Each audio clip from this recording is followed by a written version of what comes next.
భారత రాష్ట్ర సమితి ఒక కీలక నిర్ణయం తీసుకున్నది. పార్టీ అధ్యక్షులు కల్వకుంట్ల చంద్రశేఖరరావు గారి ఆదేశం మేరకు పార్టీ ఎమ్మెల్సీగా ఉన్న కవిత గారు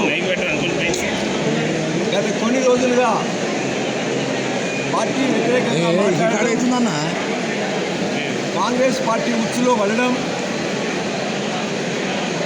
కాంగ్రెస్ పార్టీ చెప్పినట్లే నడుచుకోవడం,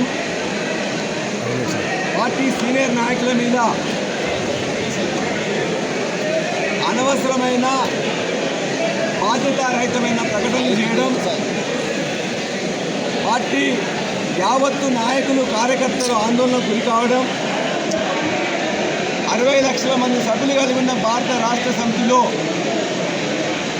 ప్రతి ఒక్కరికి కూడా వారికి ఎంత హక్కు ఉన్నదో అంతే హక్కు ఉంటుంది.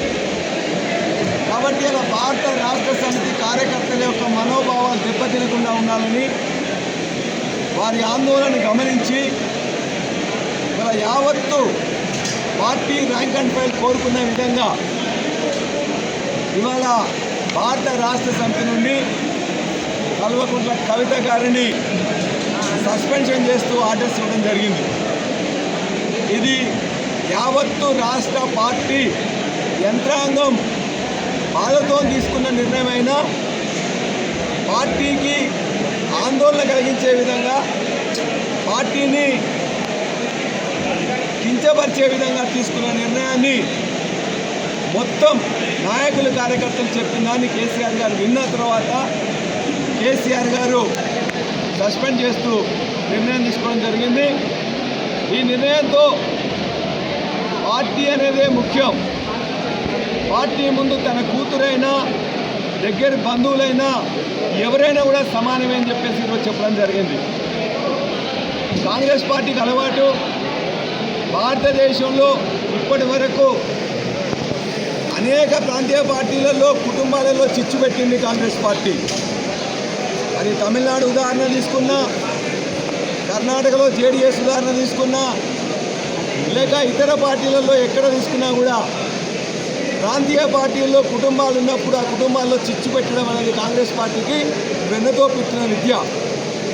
ఇవాళ ఇక్కడున్న కాంగ్రెస్ పార్టీ కూడా దురదృష్టవశాత్తు వారి యొక్క దుశ్చర్యలకు కవిత లోను కావడం, మా పార్టీని బలహీనపరిచే విధంగా చూడడం, దానిని యావత్తు నాయకులు కార్యకర్తలు కూడా కేసీఆర్ గారికి పార్టీ నాయకత్వానికి చెప్పినప్పుడు తప్పనిసరి పరిస్థితుల్లో బాధాకరంగానే ఈ నిర్ణయం తీసుకున్నారు. ఇక్కడ ఇలా ఈ జనగామ నియోజకవర్గంలో జరుగుతున్న యావత్తు నాయకులు కార్యకర్తలు కూడా మీరు చూసిండ్రు, ఇదే అభిప్రాయం వ్యక్తం చేసిండ్రు. వాటి పార్టీ శ్రేయస్సు దృష్ట్యా, తెలంగాణ శ్రేయస్సు దృష్ట్యా వారు తీసుకున్న నిర్ణయాన్ని మేము ఆహ్వానిస్తున్నాం. దీన్ని ఈ చర్యతో ఇంకెవరన్నా కూడా పార్టీ వ్యతిరేకంగా మాట్లాడినట్లయితే వారు కూడా ఆలోచించుకోవాల్సిందిగా కోరుతున్నాం.